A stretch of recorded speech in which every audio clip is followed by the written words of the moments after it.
I won a $26 million settlement in a class action lawsuit, and my son organized a celebratory cruise on a yacht he had chartered.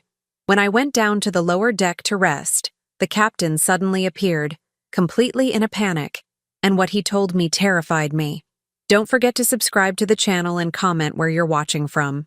I stood on the polished deck of the Silver Meridian, watching the Massachusetts coastline shrink into a ribbon of green and gray.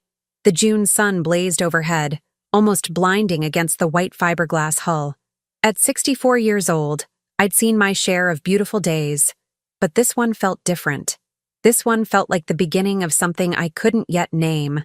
"Mom, you're going to love this," my son Derek called from the upper deck, his voice carrying that forced enthusiasm I'd learned to recognize over the past few months. Best way to celebrate your big win. $26 million. That's what the settlement had come to, after 8 years of fighting Mercor Pharmaceuticals in a class action lawsuit. 8 years of depositions, medical examinations, and watching other plaintiffs, people who'd become friends, lose their battles with the very illness the company's contaminated product had caused. I was one of the lucky ones.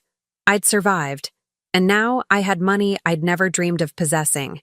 The yacht had been Derek's idea. A family celebration, he'd called it. Just you, me, and Margot. We need to mark this moment properly, Mom. You deserve it. Margot, my daughter-in-law of 3 years, emerged from the cabin in a white linen dress that probably cost more than my monthly pension used to be. She smiled at me, but it didn't reach her eyes. It never did.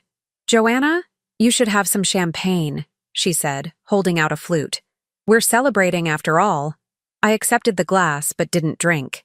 Old habits from my nursing days: never accept anything you haven't poured yourself when something feels off. And everything about this trip felt off. The yacht was excessive. Derek worked in commercial real estate, did well enough, but this vessel had to cost $15,000 for the day, maybe more. The captain, a weathered man in his 50s named Benjamin Price, handled the craft with professional precision, but I'd caught him watching my son with an expression I couldn't quite read. "I think I'll go down to the cabin and rest for a bit," I said, setting the champagne on a nearby table. "The sun's a bit much." "Of course, Mom." Derek's smile was quick, almost relieved. "You take your time. We'll be heading farther out soon. The best views are about 10 miles offshore." 10 miles. The number lodged in my brain like a splinter. I made my way down the narrow steps to the lower deck, grateful for the shade and cooler air. The cabin was luxurious. Teak wood panels, plush seating, a small bar stocked with top-shelf liquor. I sat on the edge of the bed, my hands trembling slightly. Not from age or weakness, but from the instinct that had kept me alive through 40 years of nursing in Boston's roughest neighborhoods. Something was wrong. I'd felt it building for weeks. The way Derek had suddenly become attentive after years of monthly phone calls and obligatory holiday visits. The way Margot had started asking detailed questions about my will, my investment plans, my intentions for the money. The way they'd both discouraged me from hiring the financial advisor my lawyer had recommended. "Family should handle family money, Mom," Derek had said. "We don't need strangers getting involved." A soft knock startled me. Captain Price stood in the doorway, his weathered face serious. "Madam, forgive the intrusion," he said quietly, glancing back toward the stairs. "But I need to speak with you. Privately." My heart rate picked up. "What is it?" He stepped inside, closing the door most of the way. "I overheard your son on the phone earlier, before you arrived. I wasn't trying to eavesdrop, but the acoustics on these vessels—" He paused, choosing his words carefully. He was discussing the distance from shore. Specifically, how far out we'd be when you accidentally fell into the water. The cabin seemed to tilt, though the sea was calm. "What exactly did he say?" He asked someone, I assume his wife based on the conversation, whether 12 miles was far enough, whether the current would carry, well, whether you'd be found. Captain Price's jaw tightened. "I've been sailing these waters for 30 years, Mrs. Hartwell. I know the difference between nervous conversation and planning." I sat very still, processing this information with the same clinical detachment I'd once used in emergency rooms. Panic helped no one. Facts and planning saved lives. Why are you telling me this? Because I lost my mother 2 years ago, he said simply. And because I won't be party to murder no matter how much I'm being paid. Murder. The word hung between us like smoke. Does Derek know you heard him? No, ma'am. He thinks I'm just the hired help. Invisible. There was bitterness in his voice. They've been talking freely around me all morning. I stood, my mind already working through possibilities. How long until we're 12 miles out? At current speed? About 40 minutes. 40 minutes to plan. 40 minutes to turn the trap around. Captain Price, do you have your cell phone with you? Yes, ma'am, though service gets spotty once we're past 5 miles. I need you to do something for me. Something that might seem strange. He nodded. I'm listening. I outlined my plan in quick, precise terms. Years of nursing had taught me to think clearly under pressure, to anticipate complications, to prepare for every contingency. Captain Price's eyes widened, then a slow smile crossed his face. That's brilliant, ma'am, but risky. Everything worth doing is risky, I said. Can you do it? Yes. But you need to know, if this goes wrong, it won't. I surprised myself with the certainty in my voice. I've spent my whole life taking care of other people, Captain. My patients, my late husband, my son. I'm done being the person everyone thinks they can use. He left to make the necessary calls, and I sat back down, my hands no longer trembling. Instead, I felt something I hadn't experienced in years. Clarity. The evidence had been accumulating for months, really. Derek's sudden interest in my health, his insistence that I update my will just to be safe.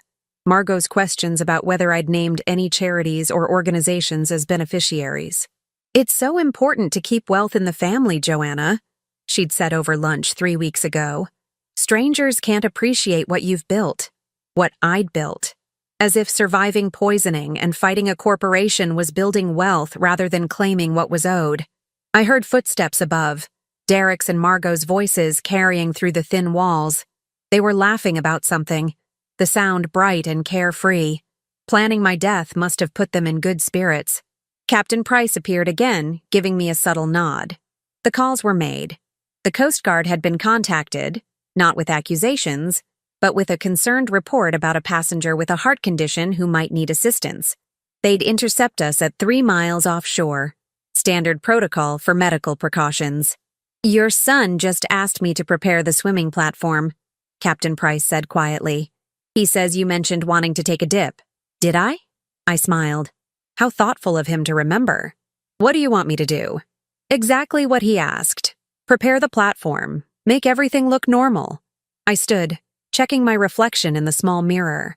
I looked every bit the aging mother, tired and overwhelmed by sudden wealth. Perfect. Derek appeared at the cabin door, his handsome face arranged in an expression of filial concern. Mom, you okay down here? You've been resting a while. Just catching my breath, sweetheart. The excitement of everything. I was thinking, since it's so beautiful out, maybe we could take a swim. I had Captain Price set up the platform. The water's supposed to be perfect this time of year. I let myself look uncertain. I don't know, Derek. It's been years since I've swum in open water. That's why I'll be right there with you. He took my hand, squeezing gently. His grip was firm, almost too firm. We'll be safe. I promise. The word promise from his mouth felt like a knife wrapped in silk. Well, I said slowly, if you think it's safe, absolutely safe, Mom. His smile broadened. Trust me. Trust. Another word that had lost all meaning. I followed him up to the deck, where Margot waited with towels and a smile that didn't match her eyes. The yacht had slowed, drifting now in the gentle swells. Captain Price stood at the helm, his face carefully neutral. The swimming platform at the stern was extended, steps leading down into the crystalline water. It looked inviting, peaceful. From here, the shore was a distant smudge on the horizon. We were approximately 3 miles out. I could tell by the landmarks I'd studied on the nautical charts Captain Price had shown me. Right on schedule. It really is beautiful, I said, letting a tremor enter my voice. But I'm feeling a bit nervous. Don't be. Derek's hand settled on my back, gentle but with pressure behind it. I've got you, Mom. I'll always take care of you. The irony was almost too much. I heard it then, the sound of a powerful engine approaching. The Coast Guard cutter appeared around the northern point, white with its distinctive orange stripe. Captain Price had timed it perfectly. Derek's hand on my back stiffened. "What the— Oh, thank goodness," I said loudly, my voice carrying across the water. Captain Price said he'd called them as a precaution. With my heart condition and being so far from shore, it seemed wise. I watched my son's face go through a rapid series of changes. Confusion, anger, calculation. Margot had gone pale. "Your heart condition?" Derek said carefully. "Mom, you don't have a heart condition, don't I?" I looked at him directly, letting him see something new in my eyes. Something that wasn't the passive, grateful mother he'd grown used to. Funny. I could have sworn I mentioned it.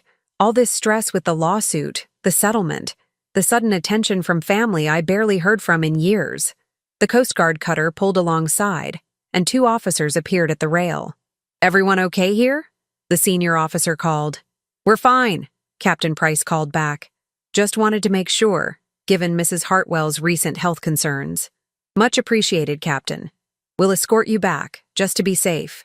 I smiled at Derek, at Margot, at the elaborate trap that had just transformed into their cage. Isn't that wonderful? Now I won't have to worry about swimming after all. Derek's jaw was tight enough to crack teeth. "Mom, this really wasn't necessary." "Oh, but I think it was." I kept my voice light, almost casual. After all, accidents happen so easily out here.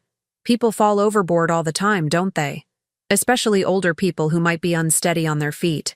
The color drained from his face. He knew. In that moment, he knew that I knew. "I think I'll go back down to the cabin," I said pleasantly. "The excitement has tired me out. Captain Price, please take us back to harbor. I find I'm not in the mood for celebration after all." As I descended the stairs, I heard Margot's urgent whisper. What just happened? What happened was simple. The prey had become the hunter. The victim had become the strategist. And the loving son who'd planned to inherit $26 million had just discovered that his elderly mother was not the easy target he'd imagined. But this was only the beginning. I had 40 minutes back to shore to plan my next move, and unlike Derek, I knew how to be patient. After all, good things and perfect justice come to those who wait. The ride back to harbor took 35 minutes of excruciating silence. Derek and Margot stayed on the upper deck, their hushed conversation occasionally rising loud enough for me to catch fragments. "Can't prove anything. Just paranoid. We need to be smarter." I sat in the lower cabin with Captain Price's business card in my hand and my phone pressed to my ear, speaking quietly to my lawyer, Martin Greschner. "Joanna, what you're describing is serious," Martin said, his Brooklyn accent thickening with concern. "But without hard evidence, without a recording or witness testimony, it's your word against theirs. I have Captain Price." He heard Derek on the phone. Hearsay. Any decent attorney would shred it in court. Papers rustled on his end. "Listen, the settlement money hasn't been distributed yet. It's still in escrow pending final documentation. We can add protections, a trust, specific distribution requirements, guardianship clauses if you're incapacitated. How long will that take? 2 weeks, maybe 3. I'll need to draft new documents, file them properly." He paused. "Joanna, are you safe right now? Do you need me to contact the police?" I watched the Boston Harbor skyline grow closer. "Not yet. I need to be smart about this, Martin. If I make accusations without proof, I look like an unstable elderly woman. They'll use it against me, claim I'm not competent to handle the settlement." "That's exactly what they'll do," he agreed grimly, "especially if they've been planning this. They might already have a doctor lined up, psychiatric evaluations prepared. It's a common strategy when large estates are involved." My stomach clenched. Of course they would. Derek had always been thorough. "Martin, I need you to do something else. Quietly investigate my son's finances. I want to know everything. Debts, investments, business dealings. Can you do that without alerting him? I have a private investigator I trust. It'll take a few days. Do it. And Martin, don't tell anyone about this conversation. Not your secretary, not your partners. No one. Understood." But Joanna, be careful. If they were willing to plan what you're suggesting, they're desperate. Desperate people are dangerous. The yacht docked with a gentle bump. Through the cabin window, I saw Derek helping Margot onto the pier, his face a mask of concern as he looked back toward the boat. Performance for the dock workers, I realized. The dutiful son worried about his aging mother.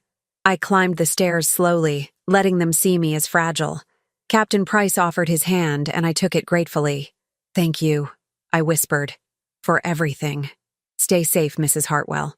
His eyes flicked toward Derek. "And watch your back." Derek was all solicitous attention as we walked to the parking lot.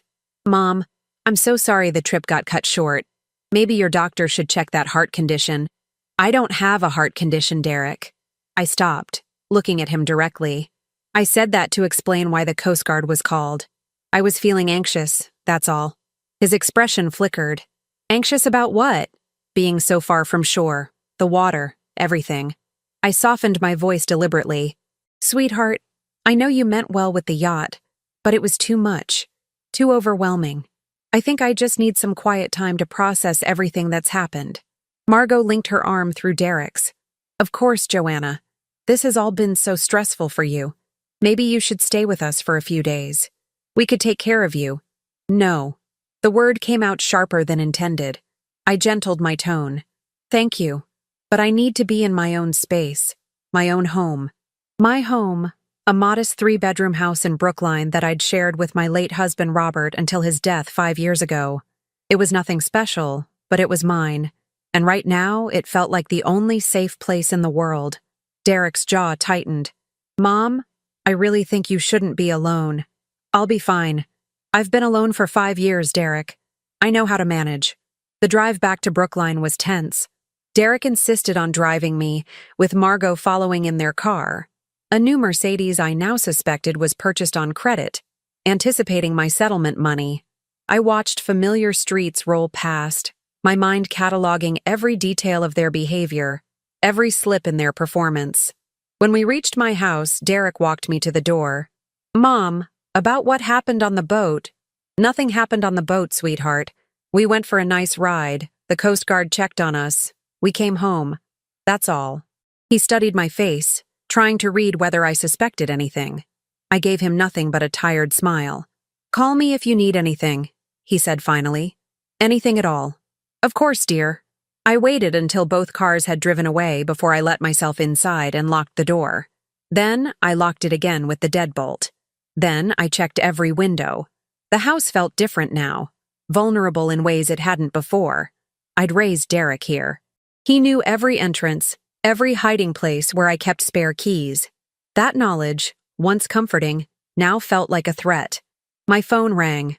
Unknown number. "Mrs. Hartwell?" A woman's voice, crisp and professional. "This is Dr. Roberta Dunn from Boston Cognitive Health Associates. Your son Derek contacted us, expressing concerns about your mental state. He's requested a competency evaluation." There it was.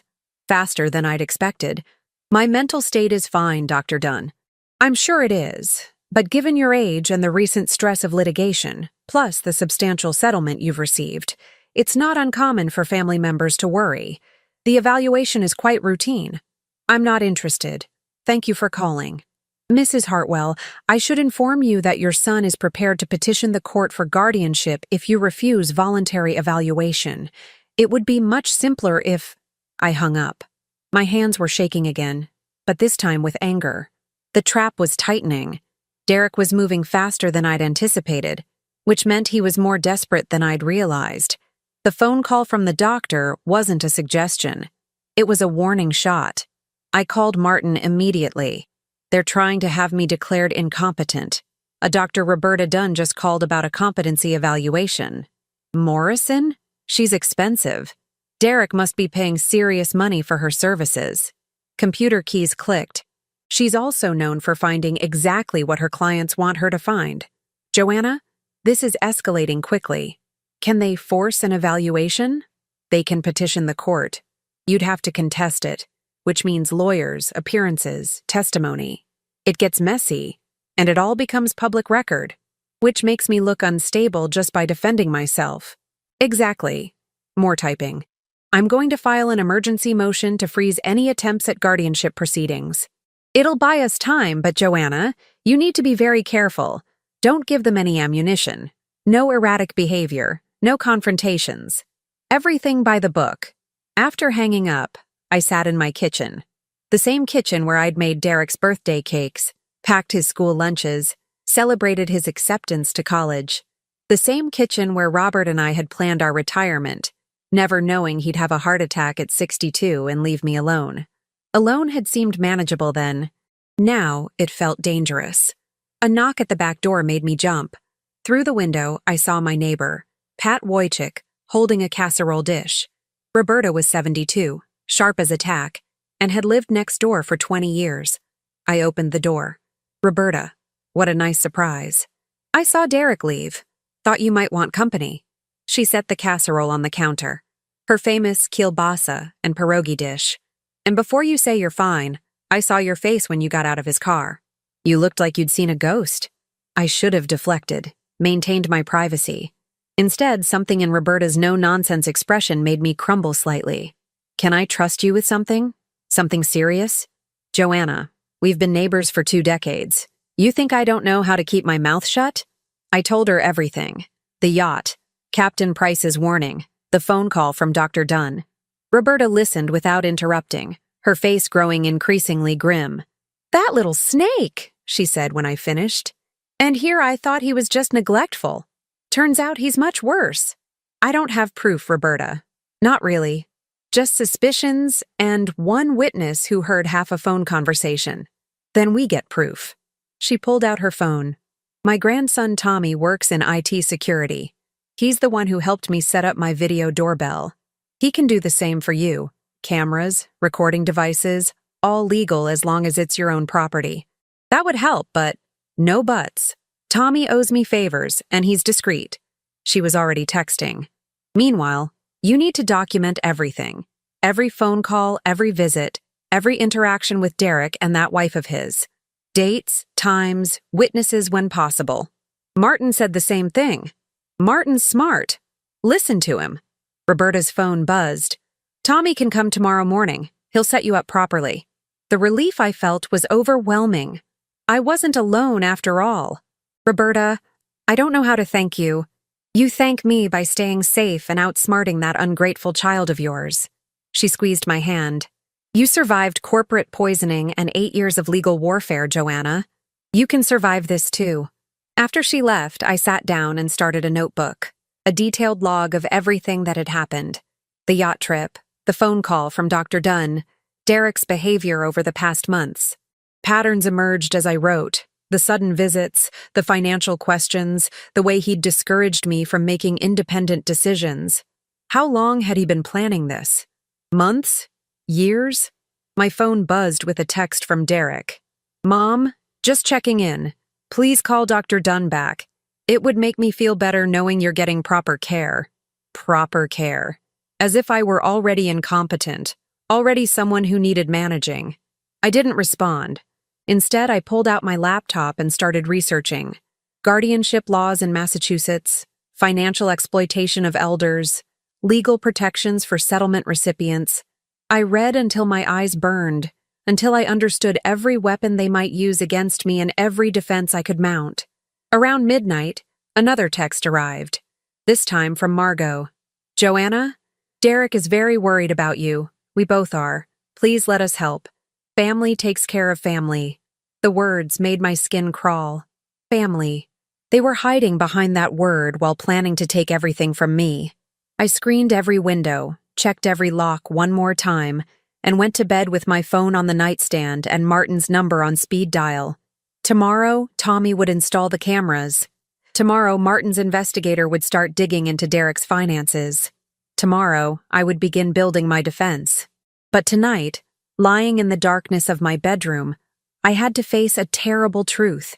My own son wanted me dead, or at least erased, and I was going to have to fight him with everything I had. The question was, how far would he go before I could stop him? Tommy Wojcik arrived at 8 the next morning with a toolkit and a friendly smile that reminded me of his grandmother. He was 32, with the quiet competence of someone who solved problems for a living. "Grandma Pat told me what's going on," he said as he surveyed my house. "Don't worry, Mrs. Hartwell. We'll make sure you have eyes everywhere." Over the next 3 hours, he installed 6 discrete cameras, 1 at each entrance, 2 covering the living room and kitchen, 1 in my bedroom closet pointing at the door. He also set up audio recording capabilities in the main rooms, all controlled through an app on my phone. "Everything's encrypted and backed up to cloud storage," he explained.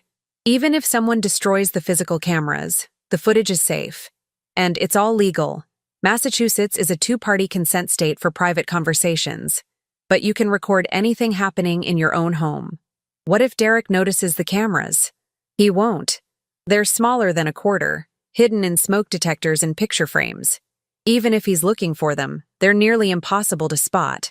Tommy pulled out his phone, showing me the live feeds. "You can access everything from here. Motion alerts, sound detection, the works." After he left, I tested the system, walking from room to room, watching myself on the phone screen. It felt strange, seeing my own home transformed into a surveillance network. But strange was better than dead. Martin called at 10. "Joanna, my investigator found something. Can I come over?" "Of course." He arrived 20 minutes later, looking grim. Martin was 68, a veteran of family law battles, and I'd never seen him this tense. "Your son is in serious financial trouble," he said, spreading documents across my kitchen table.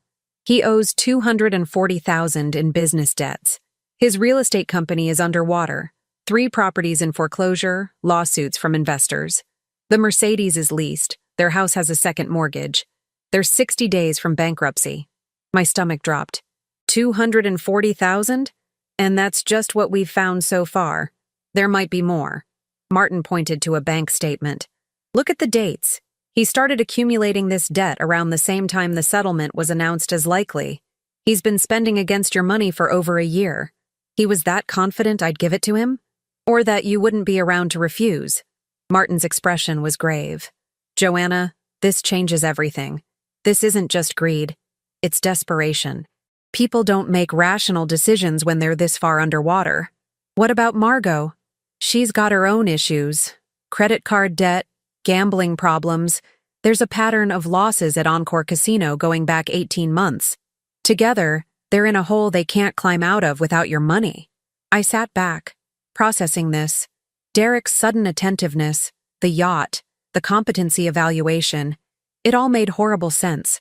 They weren't planning for my eventual inheritance. They needed money now. "There's something else," Martin said quietly. He pulled out another document.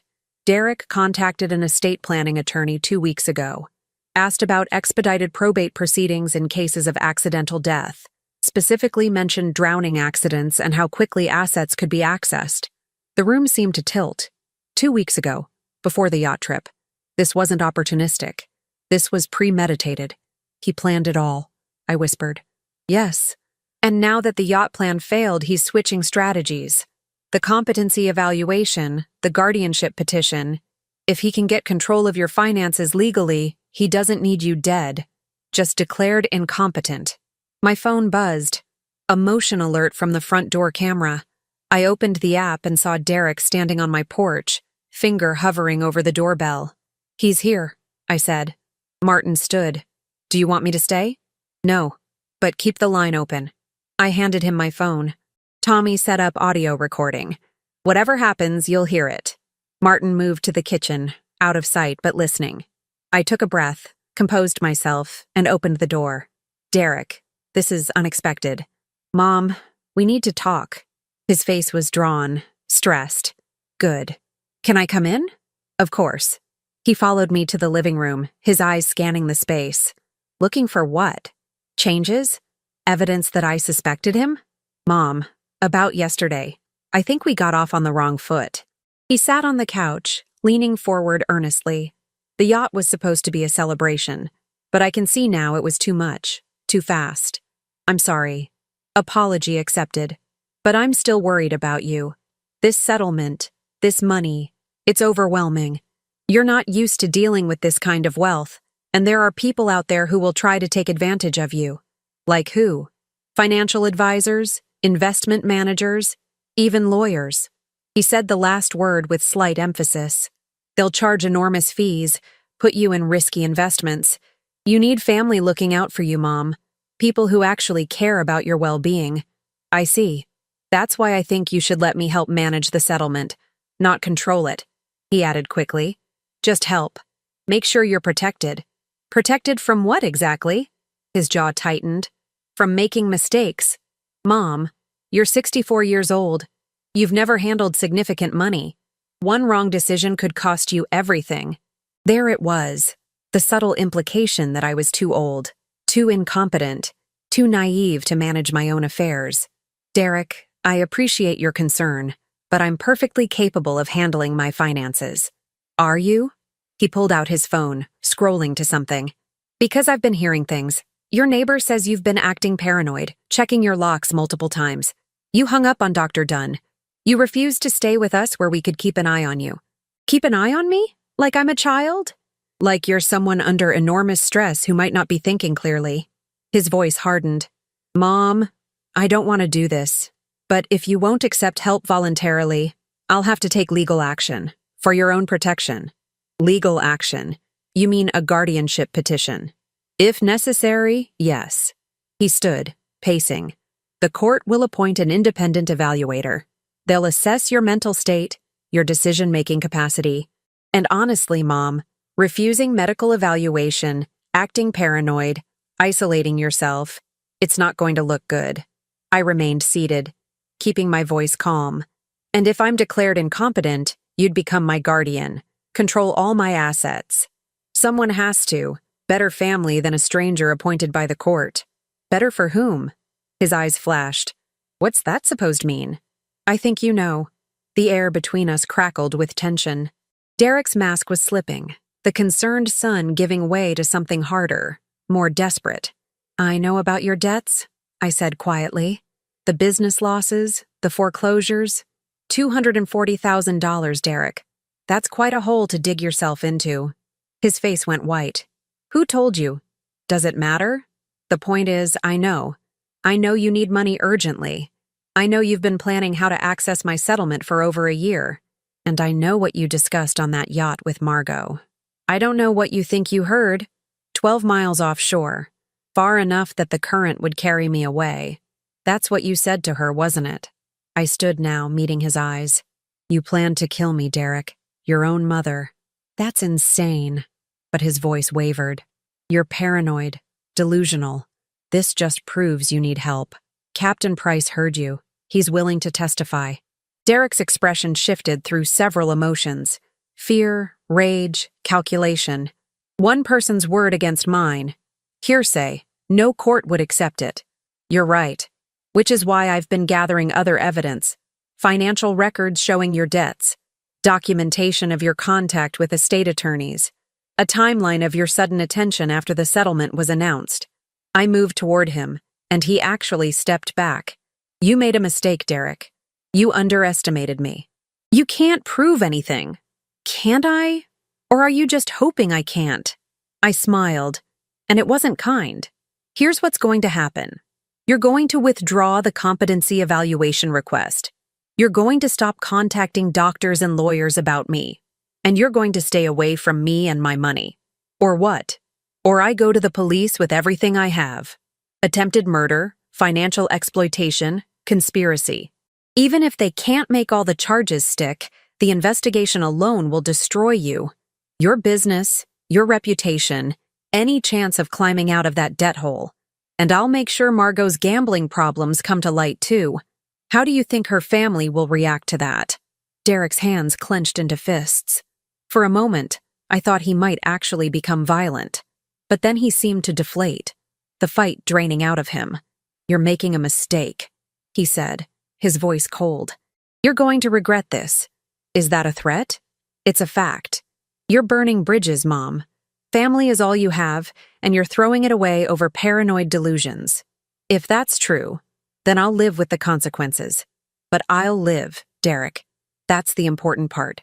He stared at me for a long moment, and I saw something die in his eyes. Whatever remnant of genuine feeling might have existed between us. Then he turned and walked out, slamming the door behind him. I waited until I heard his car pull away before my legs gave out. I sank onto the couch, shaking with adrenaline and grief. Martin emerged from the kitchen. I recorded everything. Joanna, that was incredibly brave. Or incredibly stupid. I looked up at him. He's not going to just back down, is he? No. You called his bluff, which means he's more dangerous now, not less. Martin sat beside me. But you also have leverage. The question is whether he's desperate enough to risk escalating. My phone rang. Unknown number again. I almost didn't answer, but something made me pick up. Mrs. Hartwell? A man's voice, unfamiliar. This is Detective James Riley with the Boston Police Department. I need to speak with you about a report we received concerning your son, Derek Hartwell. My blood ran cold. What kind of report? Anonymous tip. Claims you've been threatening him, making false accusations about attempted murder. Says you're experiencing some kind of mental break and might be dangerous. Derek had moved faster than I'd anticipated. He'd gone to the police first, framing me as the unstable one. Detective Riley, I can explain. I'm sure you can, ma'am, but I need you to come down to the station. Today, if possible. We need to sort this out before it escalates further. Am I being charged with something? Not at this time. But your son is concerned for his safety, and we take these matters seriously. Especially given your age and recent stress. Your age. There it was again. The implication that elderly meant unstable, unreliable, incompetent. I'll come down this afternoon, I said. With my lawyer. That's certainly your right, ma'am. After hanging up, I looked at Martin. He reported me to the police, accused me of threatening him. Martin's expression hardened. Classic Darvo. Deny, attack, reverse victim and offender. He's making himself the victim before you can expose him as the perpetrator. What do? We go to the police station, we present our evidence calmly and professionally, and we make sure they understand the full context. He stood, gathering his documents. Joanna, this is going to get worse before it gets better. Are you prepared for that? I thought about Derek's face when I'd confronted him, the cold fury in his eyes. I thought about Margot, waiting at home, probably planning their next move. I thought about the $26 million that had transformed from a blessing into a curse. I don't have a choice, I said. If I back down now, I'm dead. Maybe not today, maybe not next week, but eventually. He needs that money too badly to stop. Then we fight. But we fight smart, and we fight carefully. Martin offered his hand, helping me up. You've survived this long, Joanna. Don't let them win now. As we drove to the police station, I watched the familiar streets of Boston roll past and wondered how my life had come to this. A son who wanted me dead. A daughter-in-law who saw me as nothing more than an ATM. A legal system that might side with them simply because I was old. But I'd survived corporate poisoning. I'd survived 8 years of legal warfare. I'd survived losing Robert and rebuilding my life alone. I could survive this too. The question was, what would be left of my family when the dust settled? Detective James Riley was younger than I'd expected, maybe 40, with sharp eyes that assessed me the moment Martin and I entered the interview room at the Boston Police Department's Area D4 station. His partner, Detective Anna Eshu, Detective Sarah Liang, sat across from us, her expression neutral but watchful. Mrs. Hartwell, thank you for coming in, Riley said, his tone professionally courteous. And you are? Martin Greschner, Mrs. Hartwell's attorney. I'm here to ensure this conversation remains productive and appropriate. Riley's eyebrows rose slightly. Attorney? For a simple conversation? Nothing is simple when family members make accusations, Detective, Martin said smoothly. I'm sure you understand. Riley leaned back. Mrs. Hartwell, your son Derek filed a complaint this morning. He claims you've been making threatening statements, accusing him of attempting to harm you. He says you're under significant stress from recent litigation and that your behavior has become increasingly erratic. And what do you think, Detective? I asked calmly. I think I'd like to hear your side of things. I glanced at Martin, who nodded slightly. We'd prepared for this on the drive over. Detective, 3 days ago, my son invited me on a yacht trip to celebrate my settlement in a class action lawsuit against Mercor Pharmaceuticals. The captain of that yacht overheard my son discussing, on the phone, how far offshore we'd need to be for me to accidentally drown and whether my body would be recovered. Liang's pen paused on her notepad. Riley's expression didn't change, but I saw the shift in his attention, from dismissive concern to genuine interest. "That's a serious allegation," Riley said carefully. "Do you have proof?" The captain, Benjamin Price, is willing to testify to what he heard. "I also have documentation showing that Derek contacted an estate planning attorney 2 weeks before the yacht trip, asking about expedited probate in cases of accidental drowning." Martin slid a folder across the table. "We've prepared a complete timeline, Detective. Derek Hartwell is in severe financial distress, over $200,000 in debt, facing bankruptcy. The timing of his sudden interest in his mother's welfare corresponds exactly with the announcement of her settlement." Riley opened the folder, scanning the documents. His partner leaned in, both of them reading in silence. The room felt smaller suddenly, the air heavier. "This is substantial," Riley said finally. "But I have to tell you, Mrs. Hartwell, elder financial exploitation cases are difficult to prosecute, and attempted murder based on a third-party conversation? That's even harder. I understand that, Detective. But I wanted you to know the context before my son convinces you that I'm a delusional old woman." Liang spoke for the first time. "Mrs. Hartwell, have you had any psychiatric evaluation recently? Any diagnosis of cognitive decline, dementia, anything that might affect your perception of events?" "No. I'm 64, physically healthy, and mentally sharp. My son wants to convince people otherwise because it serves his financial interests." "Have you threatened him in any way?" "I told him that if he continues trying to have me declared incompetent or access my settlement, I would report his attempted murder plot to the police. He apparently interpreted that as a threat." Riley closed the folder. "Here's where we stand. What you've described is concerning, but it's not enough for criminal charges. Not yet. We'd need concrete evidence, recordings, witnesses to actual attempts, something more than conversations and circumstantial financial records." My stomach sank. "So you're saying there's nothing you can do?" "I'm saying we'll open an investigation. We'll interview Captain Price. We'll look into your son's finances. We'll document everything. But Mrs. Hartwell, you need to understand, unless Derek actually does something, we can't arrest him for planning. So I have to wait until he tries again?" "No," Liang said firmly. "You protect yourself. Restraining order if necessary. Security systems. You don't put yourself in vulnerable positions." She paused. "And you document everything. Every interaction, every threat, every attempt to access your finances or undermine your competency. Build a paper trail so solid that if he makes another move, we have enough to act." We left the station an hour later with nothing resolved, but at least not arrested myself. Martin drove me home in silence, both of us processing what had happened. "They believe you," Martin said finally. "That's something. Riley and Liang are good cops. They'll investigate properly, but not fast enough to stop Derek before he tries something else. Probably not." He pulled up to my house. "Joanna, I think you should consider relocating temporarily.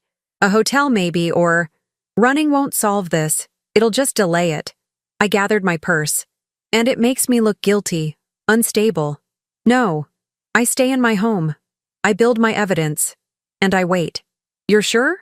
I thought about my conversation with Derek, the cold finality in his eyes when he'd left. "He's not going to back down, Martin. We both know that. This ends one of two ways. Either I stop him or he succeeds. Then let's make sure it's the former." Inside my house, I checked the camera feeds. Everything looked normal. Too normal. The calm before the storm. My phone rang. Margot. I almost didn't answer, but curiosity won out. "Hello? Joanna." Her voice was tight, angry. "We need to talk, now." "I don't think that's wise." "I don't care what you think is wise. Derek is at the lawyer's office trying to stop the foreclosure on our house. A house we're losing because you're being selfish and paranoid." "Selfish?" The word made me laugh, a harsh sound. "Margot, your husband tried to kill me." "That's ridiculous." Derek loves you. He's trying to help you, and you're repaying him by destroying our lives. Your lives are already destroyed. You and Derek did that yourselves with gambling and bad investments. I'm not your salvation. Your family. Her voice cracked with desperation. Family helps each other. You have $26 million. Money you don't need. Money you can't possibly spend in your lifetime. We need $200,000. That's barely 1% of what you have. And you're refusing out of spite? I'm refusing because your husband planned my murder. He didn't. You misunderstood. Or that captain lied. Or you're confused. Joanna, please, think about what you're doing. Derek is your only son. Your only family. If you lose him over this misunderstanding, you'll have no one. I'd rather have no one than be murdered by someone. Stop saying that. She was crying now, or doing a good impression of it. Stop accusing him of things he didn't do. You're going to destroy him, destroy us, and for what? Because you're scared of being alone? Because you resent that we have our whole lives ahead of us while you're old? I finished coldly. Is that what you were going to say? While I'm old and useless and should just hand over my money and disappear? Silence. Then quietly, I didn't mean it like that. Yes, you did. You and Derek both think I'm past my usefulness. An obstacle between you and money you feel entitled to. But here's what you don't understand, Margot. I earned every penny of that settlement by nearly dying. By spending 8 years fighting while people around me did die. That money is soaked in suffering, and I'll be damned if I hand it over to someone who thinks drowning me is an acceptable shortcut to wealth. Joanna. I hung up. My hands were shaking again. But not with fear. With rage. The phone rang immediately.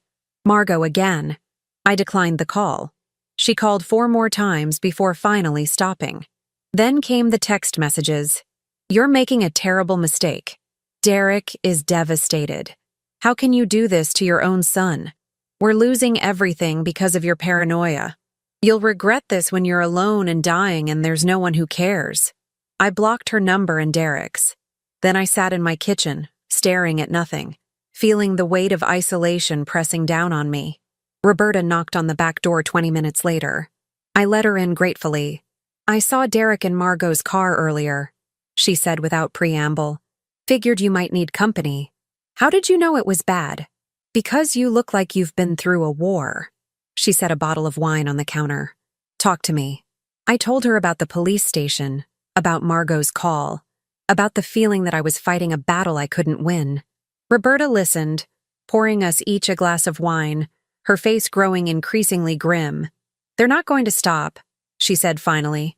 You know that, right? They're too desperate. They'll keep pushing until something breaks. I know. So we make sure it's them that breaks, not you. She pulled out her phone. Tommy can set up more than just cameras. He can monitor your credit, your bank accounts, set up alerts for any suspicious activity. If Derek tries to access your finances fraudulently, we'll know immediately. Martin's already got protections on the settlement account. What about your other accounts? Your credit cards, your savings, your retirement funds? Derek knows your social security number, your mother's maiden name, all the typical security questions. He could try to access things while making it look like you're confused about your own transactions. The thought hadn't occurred to me, and it should have. Derek was thorough. If he couldn't get the settlement directly, he'd chip away at everything else. Call Tommy, I said. Tell him I need every protection he can set up. Roberta was already dialing. As she spoke to her grandson, I opened my laptop and checked my bank accounts. Everything looked normal, but normal didn't mean safe. An email notification popped up from Derek's lawyer, Charles Whitmore. Mrs. Hartwell, I represent your son, Derek Hartwell, in matters concerning his welfare and financial security. It has come to my attention that you have made serious and defamatory allegations against my client, including accusations of attempted murder. These allegations are not only false, but potentially actionable as libel and slander. I am writing to demand that you cease and desist all such accusations immediately. Furthermore, my client requests that you agree to undergo an independent psychiatric evaluation to assess your competency, as your recent behavior suggests possible cognitive decline or mental instability. Failure to comply with these reasonable requests will leave us no choice but to pursue legal action, including but not limited to a lawsuit for defamation and an emergency petition for guardianship. We will also be compelled to contact the Massachusetts Department of Elder Affairs regarding concerns about your ability to manage your own affairs. Please have your attorney contact me within 48 hours to arrange the evaluation and discuss resolution of these matters. I read it twice, feeling my blood pressure rise. It was a masterpiece of legal intimidation, veiled threats wrapped in professional language. Comply or face consequences.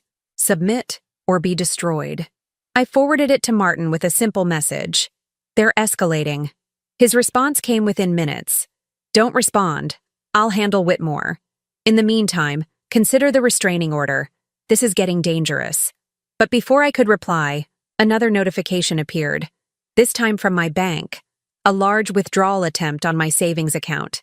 $7,000. The transaction was flagged as suspicious and automatically blocked, but the attempt had been made. Someone had tried to access my account. I called Martin immediately. Someone just tried to withdraw $7,000 from my savings. The bank blocked it, but change all your passwords. Now. Every account. Every login. Use random strings. Nothing Derek could guess. His voice was sharp with urgency. Then call the bank, report identity theft, freeze everything non-essential. Joanna, he's not waiting for legal proceedings. He's trying to bleed you dry right now. I spent the next 2 hours on the phone with banks, credit agencies, and account managers. Every conversation was exhausting. Every security question a reminder of how vulnerable I'd become. By the time I finished, my head was pounding and my eyes burned with fatigue.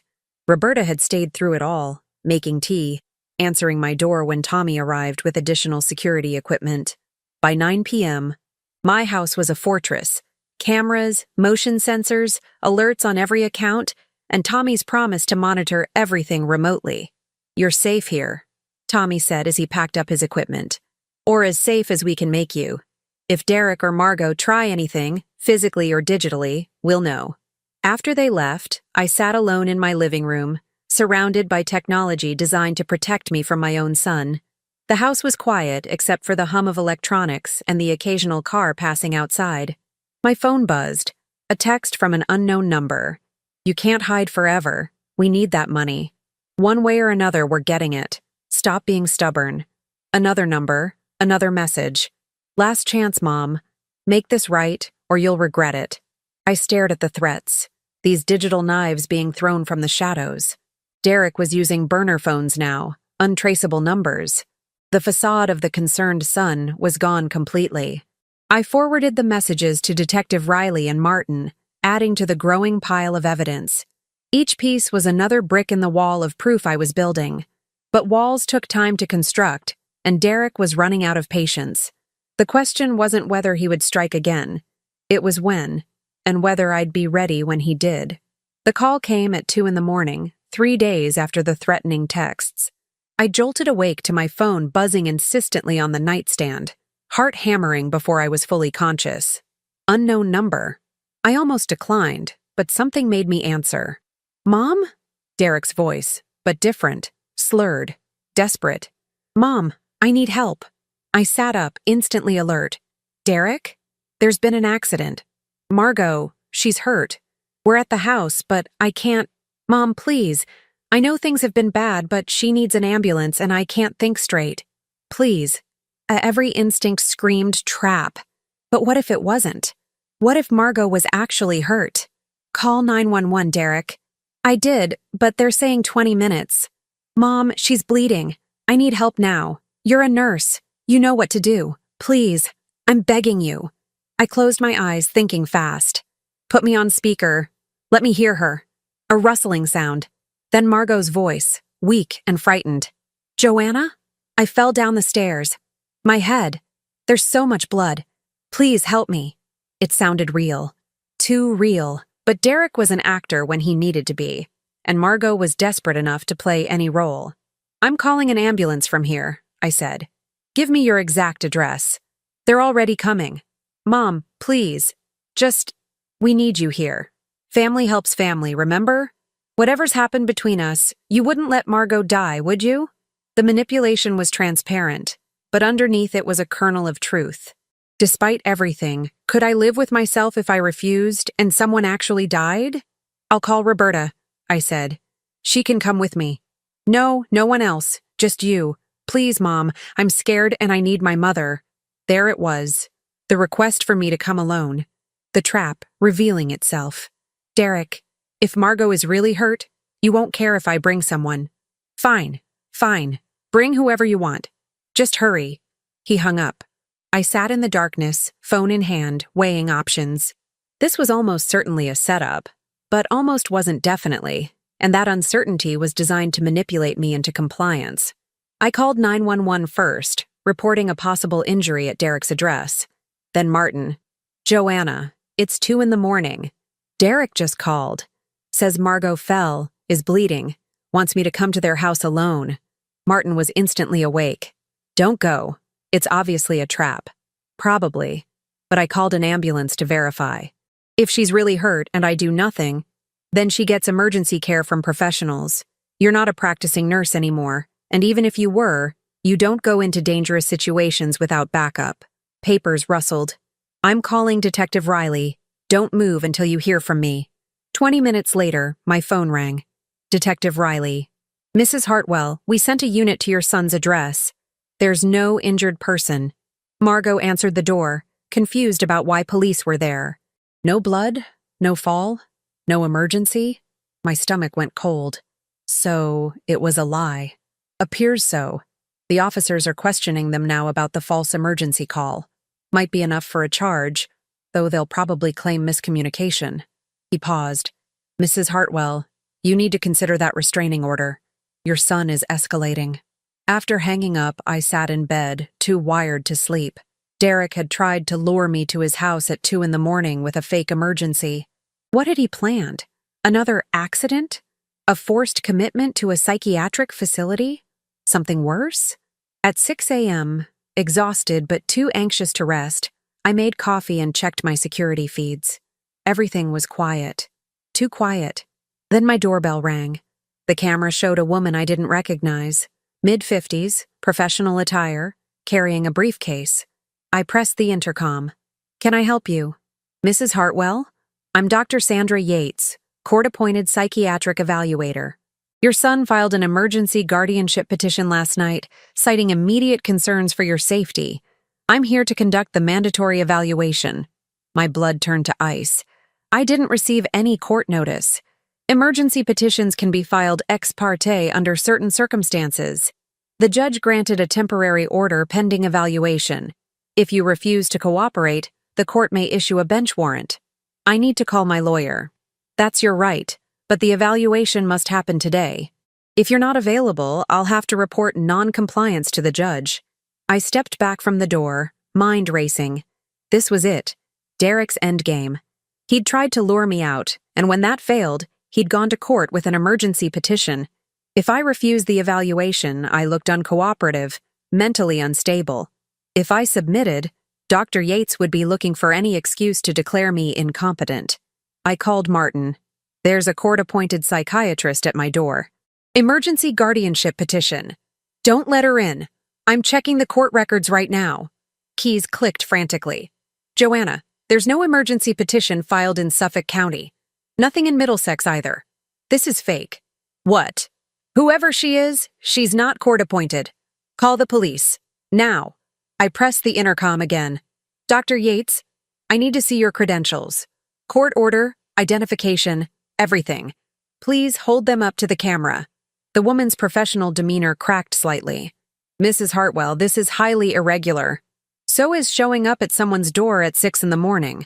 Show me the documentation or leave my property. She hesitated, then reached into her briefcase. But instead of pulling out papers, she glanced over her shoulder, as if checking for someone. That's when I saw it. Derek's Mercedes parked 2 houses down, barely visible in the early morning shadows. I'm calling the police, I said into the intercom. Leave now, or wait and explain to them why you're impersonating a court official. Dr. Yates, or whoever she was, backed away quickly, hurrying to a sedan parked on the street. She drove off fast, and moments later, Derek's Mercedes pulled away too. My hands shook as I called Detective Riley. They just tried to get into my house with a fake psychiatrist. Within an hour, my living room was full of people. Riley, Liang, Martin, and a tech specialist examining my doorbell camera footage.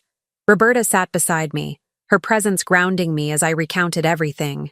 "This is conspiracy to commit fraud at minimum," Riley said, watching the footage. "Possibly attempted kidnapping if their intent was to forcibly remove you for evaluation. We've got the woman's face, the car's plates. This is actionable, Mrs. Hartwell. Can you arrest Derek? We need to find the woman first, get her statement. But yes, I think we have enough now to bring him in for questioning." He looked at me seriously. "And I think it's time to move forward with that restraining order. Formally. Let's make this official." The next few hours were a blur of paperwork and statements. By noon, an emergency restraining order was in place. Derek and Margot had to stay at least 500 feet from me, my home, and my attorney's office. Violation meant immediate arrest. But restraining orders were just paper. They didn't stop desperate people. That evening, as darkness fell and Roberta returned home, I sat in my house surrounded by cameras and locks and security systems, and felt more vulnerable than ever. My phone rang. "Martin. Joanna, Derek's lawyer Whitmore just contacted me. They want to meet, neutral location, both attorneys present. Derek says he's willing to negotiate." "Negotiate what?" "An end to hostilities. He'll drop the guardianship petition, leave you alone, in exchange for—" Martin hesitated. "In exchange for $200,000. I laughed, a sharp, bitter sound. "He's trying to blackmail me into paying his debts." "Essentially, yes. But Joanna, from a practical standpoint, $200,000 is a tiny fraction of your settlement. If it ends this nightmare, if it gets him out of your life permanently with a signed agreement, it rewards attempted murder. It buys you peace." I sat with that. $200,000. Less than 1% of my settlement, as Margot had pointed out. The price of making this nightmare end. The cost of buying my son out of my life. "What do you think I should do?" "I think," Martin said carefully, "that you should meet with them. Hear the full offer. We'd draft ironclad agreements. Non-disclosure, no future claims against your estate, complete severance of parental relationship if that's what you want.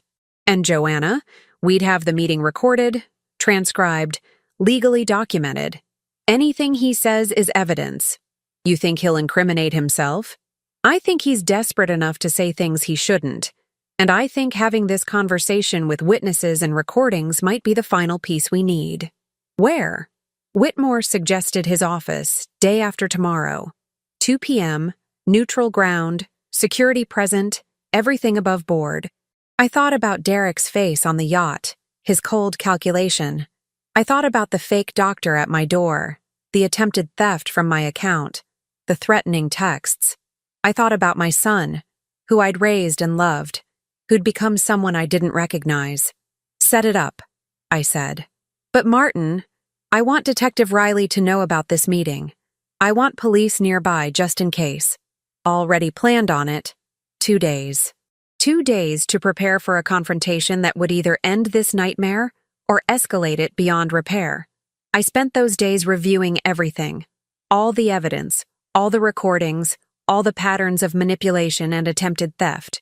I rehearsed what I'd say, how I'd respond, how I'd remain calm when facing the son who'd tried to kill me. Roberta helped me choose an outfit. Professional but not vulnerable. Authoritative but not aggressive. "You need to look like someone who cannot be intimidated," she said. "Like someone who's already won." The morning of the meeting, I woke early and stood in my bedroom, looking at myself in the mirror. 64 years old. Gray hair I'd stopped coloring after Robert died. Lines around my eyes from 40 years of nursing shifts. Hands that had held dying patients, delivered babies, fought pharmaceutical companies in court. I looked like someone who'd survived. That would have to be enough. Martin picked me up at 1:30. The drive to Whitmore's office in downtown Boston was quiet, both of us lost in our own thoughts. Whatever happens, Martin said as we parked. Remember, you're in control here. Not Derek, not Whitmore. You. You have all the power in this situation, even if they try to make you feel otherwise. And if they threaten me, then we have them on record threatening you, which strengthens our case. He squeezed my shoulder. Joanna, you've got this. You're the smartest, strongest person in that room. Don't let them forget it. Whitmore's office was on the 15th floor of a glass tower overlooking the harbor.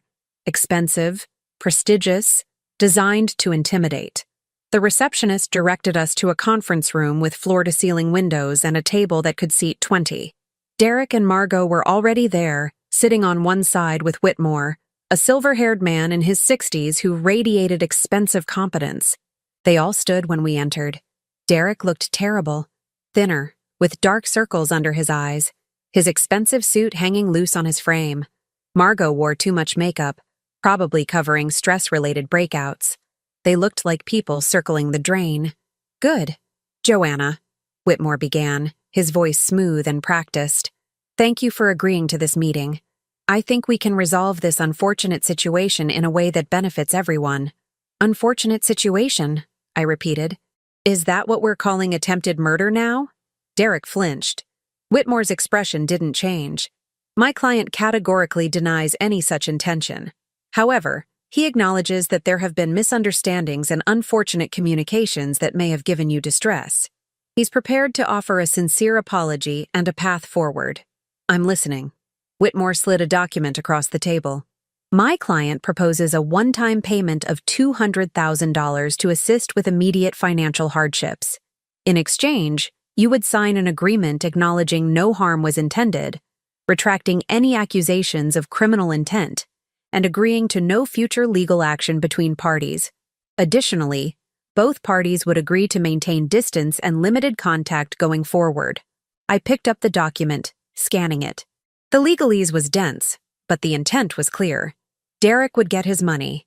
I would promise never to pursue criminal charges, and we'd pretend none of this had happened. And if I refuse? Derek leaned forward. Mom, please. We're losing everything. The house, the business, everything we've built. $200,000 is nothing to you, but it's our lives. I'm your son. Doesn't that mean anything? You tried to have me killed. I didn't. His voice cracked with what might have been genuine emotion. I swear I didn't. Yes, I was desperate. Yes, I said things I shouldn't have, but I never actually intended to hurt you. You have to believe me. Captain Price heard you discussing my drowning. I was venting. Angry, frustrated, saying horrible things I didn't mean. Have you never said something awful in a moment of stress that you didn't actually mean? I looked at him, really looked at him, searching for truth, for remorse, for any sign of the boy I'd raised. All I saw was a man who'd learned that tears and excuses could be tools just like threats and manipulation. You sent a fake doctor to my door. That was... He glanced at Whitmore, who made a subtle gesture. That was a private investigator I hired to verify your mental state. Not to hurt you, just to get information for the guardianship petition, which I filed out of genuine concern. Lying is easier than breathing for you now, isn't it? I kept my voice level, clinical. You called me at 2 a.m. claiming Margot was injured to lure me to your house. You tried to steal from my bank account. You sent threatening texts from burner phones. And now you sit here asking me to pay you for the privilege of having tried to destroy me. Mrs. Hartwell, Whitmore interjected. Emotions are running high. Perhaps we should all take a breath. I'm perfectly calm, Mr. Whitmore. And I have a counter-offer. Derek's eyes lit with hope. That almost broke my heart. You sign a complete confession to everything. The yacht plan, the attempted theft, the fake doctor, all of it.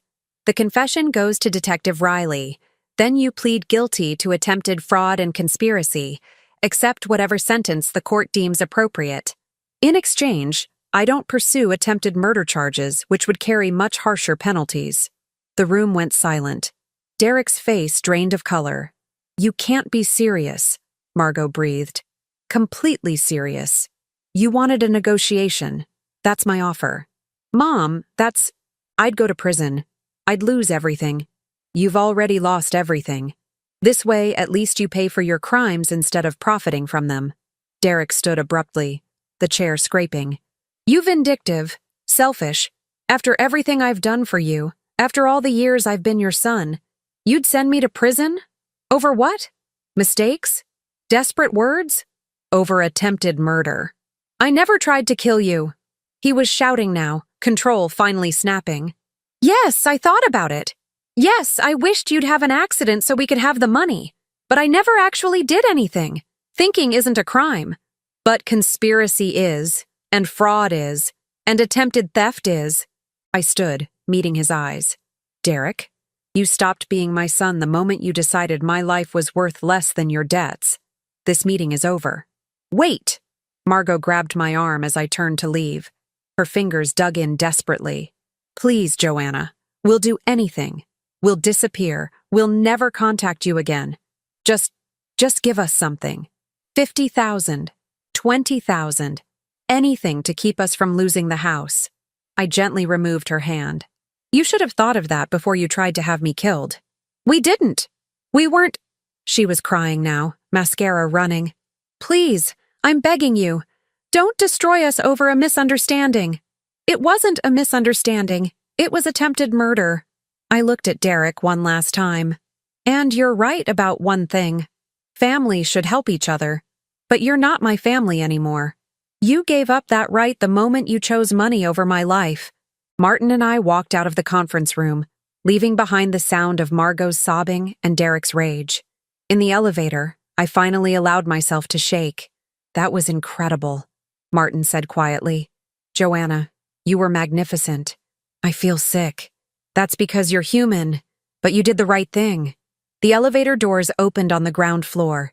Riley and Liang are waiting outside. I'm giving them the recordings from the meeting. Derek's confession that he wished for your death, the admission of the fake doctor, it's enough to prosecute. Outside, the afternoon sun was bright and warm. Detective Riley stood by an unmarked car, Detective Liang beside him. Mrs. Hartwell, Riley said. We heard the meeting didn't go well. On the contrary, Martin said, handing him a flash drive. It went perfectly. As Riley listened to Martin's summary of what had been said, I watched people walking past on the Boston sidewalk, business people and tourists, students and families. Normal people living normal lives, unburdened by sons who wanted them dead. We'll pick him up tomorrow, Riley said finally. Give him one night to think about his options. Sometimes that's enough to inspire cooperation. And if it's not? Riley's smile was grim.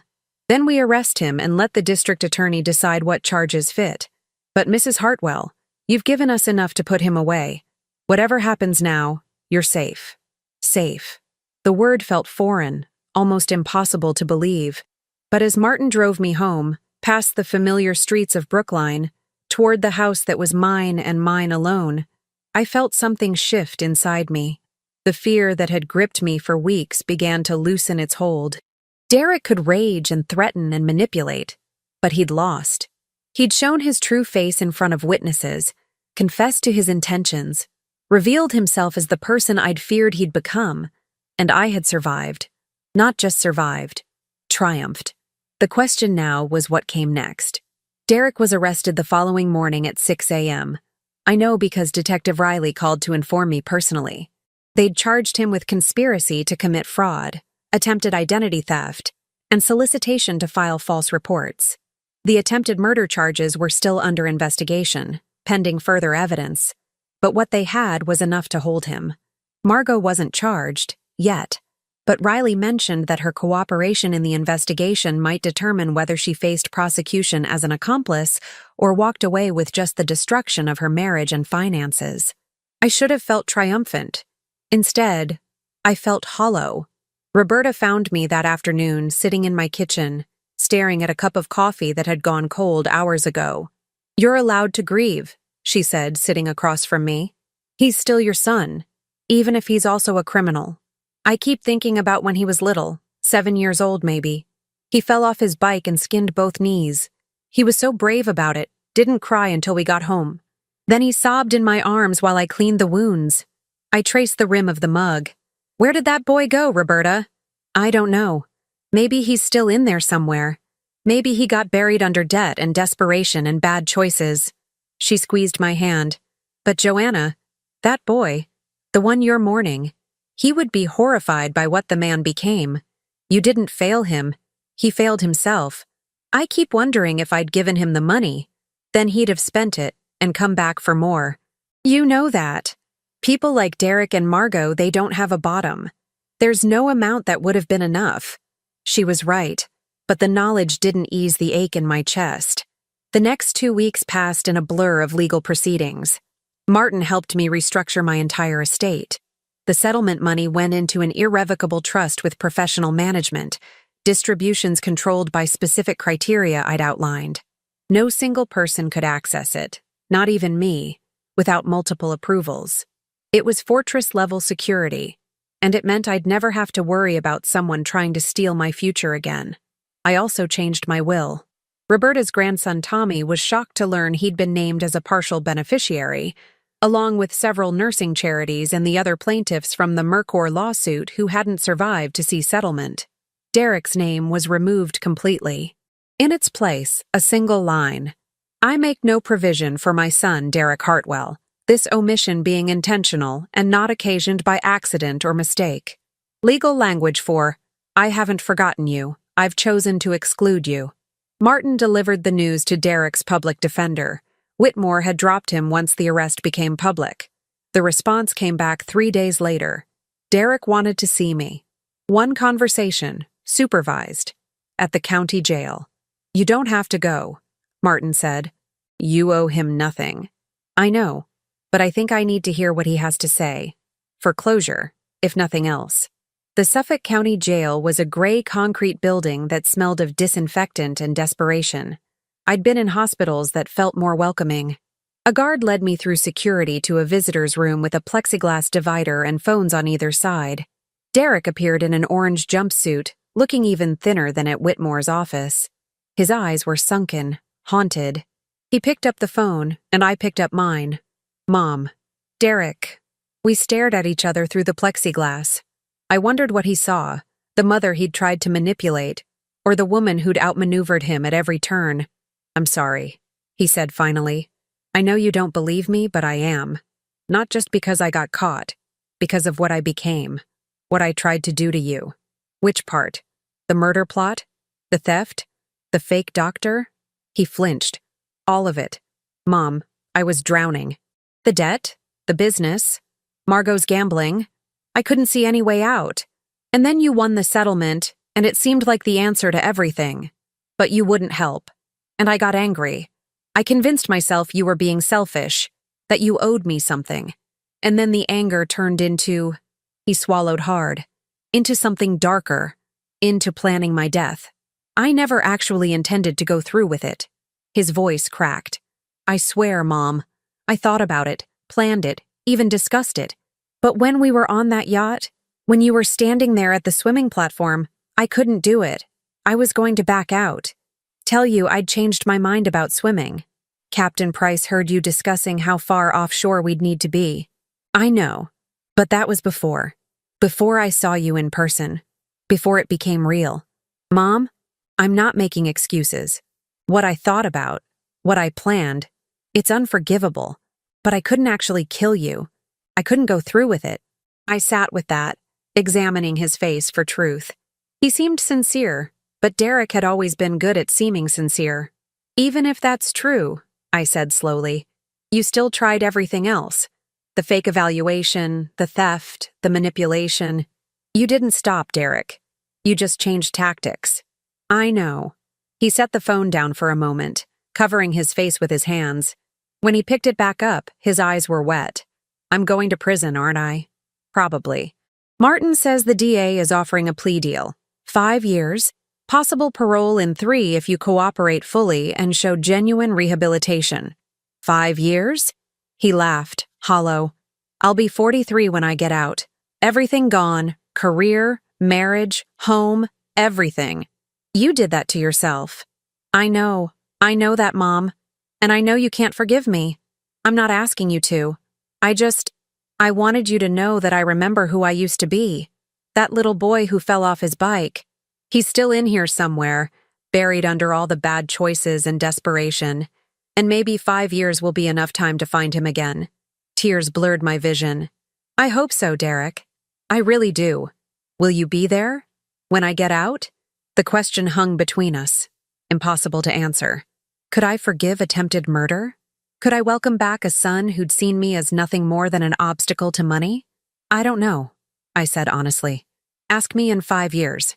He nodded, accepting that. Mom, one more thing. The settlement money. I'm glad you protected it. I'm glad I can't touch it, that no one can manipulate you into giving it away. You earned that money with suffering. You deserve to use it however you want. Thank you. And Mom, I love you. I know I have a terrible way of showing it, but I do. I always have. I know. My voice broke. That's what makes this so hard. The guard signaled that our time was up. Derek and I looked at each other one last time through the plexiglass. Mother and son, victim and perpetrator. Two people who'd once loved each other uncomplicated before money and desperation had poisoned everything. Goodbye, Derek. Goodbye, Mom. I walked out of the jail into bright afternoon sunshine, feeling lighter somehow. The conversation hadn't healed everything, but it had provided something I hadn't realized I needed. Acknowledgement. Derek had admitted what he'd done, shown some glimmer of remorse. It wasn't forgiveness, but it was a start toward closure. Martin was waiting in the parking lot. How did it go? Better than expected. Worse than I'd hoped. I climbed into his car. He took the plea deal? His lawyer will recommend it. 5 years is better than the 15 he could get if it goes to trial, and the DA pushes attempted murder charges. He pulled out of the parking lot. Joanna, I have some other news. Margot filed for divorce yesterday. She's also agreed to testify against Derek in exchange for immunity. I wasn't surprised. Margot had always been a survivor first, a wife second. What will happen to her? She'll lose the house in foreclosure, file for bankruptcy, probably move in with family. Her gambling addiction will need treatment if she wants any chance at recovery. But she won't go to prison. That seems fair. She was complicit, but Derek was the architect. My thoughts exactly. The next month brought a kind of peace I hadn't experienced in years. The legal proceedings continued. Derek's formal sentencing, the finalization of my estate restructuring, the distribution of the settlement into its various trust accounts. But I was no longer living in constant fear, no longer checking over my shoulder for the next attack. Roberta and I developed a routine. Tuesday afternoon tea, Thursday morning walks around the reservoir, weekend dinners where she'd cook Polish food, and I'd tell nursing stories from my younger days. Tommy and his wife Sarah became regular visitors, and I found myself becoming part of their family in ways that felt natural and uncomplicated. You know what I realized? Roberta said one Tuesday, pouring tea in my kitchen. You're happier now than you've been in years. Even with everything that happened. Is that terrible? To be happier after my son went to prison? It's honest. Derek was poisoning your life long before he tried to poison you literally. You're allowed to feel relief that he's gone. She was right. The absence of constant manipulation, the freedom to make decisions without someone questioning my competency or trying to access my finances. It was liberating. I started volunteering at the Mercor support group, helping other plaintiffs navigate their settlements and avoid the pitfalls I'd encountered. Many were elderly, vulnerable to family members or financial predators who saw them as easy targets. I taught them about trusts, about security measures, about recognizing manipulation. My nursing skills found new purpose in protecting people who'd survived the same poisoning I had. You're good at this, said Eva Timmons, another plaintiff who'd become a friend. She was 71, sharp as ever, and had her own stories about family members suddenly appearing when her settlement came through. Teaching people to protect themselves. I learned the hard way. Might as well help others avoid my mistakes. What mistakes? You survived. You won. That's not a mistake. That's wisdom. Wisdom. The word settled into my bones like a benediction. 6 months after Derek's sentencing, I made a decision. I sold the Brookline house. Too many memories, too many ghosts, and bought a smaller condo in Cambridge near the river. It had floor-to-ceiling windows overlooking the water, a modern kitchen, and enough space for me without feeling empty. Roberta helped me move, along with Tommy and Sarah. As we unpacked boxes in the new space, Sarah asked, "Mrs. Hartwell, do you miss your old house?" "Not as much as I thought I would. That house was my past. My marriage to Robert, raising Derek, 40 years of nursing shifts coming home to the same walls. This place is my future, whatever that looks like." "What do you want it to look like?" Roberta asked, arranging books on a shelf. I looked out the window at the Charles River, sunlight dancing on the water. Runners and cyclists passed on the path below. Sailboats drifted in the distance. Life continuing, beautiful and ordinary. I want peace. I want purpose. I want to help people who need it and spend time with people who value me as more than a bank account. I smiled. And I want to finally take that trip to Ireland I've been planning for 20 years. Ireland? Roberta's eyes lit up. When? Next month. I've already booked the flight. Roberta laughed. Good for you. You've earned it. The Ireland trip was spectacular. Green hills and ancient castles, friendly people and incredible food. I stayed in small bed and breakfasts, talked to locals, took photographs that I'd actually print and frame. For 2 weeks, I was just Joanna Hartwell, retired nurse, traveler, woman who'd survived poisoning and legal warfare and family betrayal to claim her life back. When I returned home, there was a letter waiting. Prison postmark, Derek's handwriting. I almost threw it away unopened, but curiosity won out. Mom, I'm 3 months into my sentence. It's hard, but I'm managing. I've started therapy, real therapy, not just the mandated stuff. Dr. Rodriguez is helping me understand how I got to the point where I could consider hurting you. I don't expect forgiveness. I don't even know if I deserve the chance to earn it back someday. But I wanted you to know that I'm trying to become someone better. Someone who would make that 7-year-old boy with the skinned knees proud. Margot and I are divorced. She testified against me, which hurt at first. But I understand now that our relationship was toxic from the start. We enabled each other's worst impulses. I hope you're doing well. I hope the settlement money is giving you the life you deserve. And Mom, I hope someday, maybe years from now, you'll be able to look at me and see your son again instead of the person who tried to destroy you. I love you. I'm sorry. And I'm trying. Derek. I read the letter 3 times, then filed it away in a drawer. I didn't respond. Not yet. Maybe not ever. But I kept it, and that felt significant. Roberta found me staring out at the river that evening. You okay? Derek wrote me from prison, says he's in therapy trying to change. Do you believe him? I don't know. Maybe. But it doesn't change anything right now. He's in prison. I'm free. And I've built a life that doesn't revolve around managing his crises or protecting myself from his schemes. That's growth. Roberta settled beside me on the couch. You know what strikes me about this whole situation? You could have been destroyed by it. Lots of people would have been. The betrayal, the violence, the manipulation. But you turned it into strength. You're thriving, Joanna. She was right. At 65, I was healthier, happier, and more purposeful than I'd been in decades. The settlement money sat in trusts, professionally managed, generating income I used for volunteering, traveling, and helping others. The house, my new house, was mine alone, secured and protected. My days were full of meaningful work and genuine friendships. Derek had tried to take everything from me. Instead, he'd inadvertently given me permission to claim my life completely. That evening, I stood at my window watching sunset paint the Charles River gold and crimson. Behind me was a home I'd chosen, filled with things I loved, earned through survival and wisdom. Ahead was a future I'd define on my own terms. I thought about the yacht, about standing on that swimming platform with Derek's hand on my back and the ocean stretching endlessly below. How close I'd come to disappearing beneath those waves, becoming just another tragic accident. But I hadn't disappeared. I'd survived. I'd outsmarted the trap, gathered evidence, built alliances, and fought with intelligence instead of force. I'd proven that age wasn't weakness. It was accumulated wisdom. That being underestimated was an advantage. That patience and careful planning defeated desperation and violence every time. The settlement money wasn't a curse. It was a tool, and I'd learned to wield it wisely. My son was in prison. My marriage was long over. My career was behind me.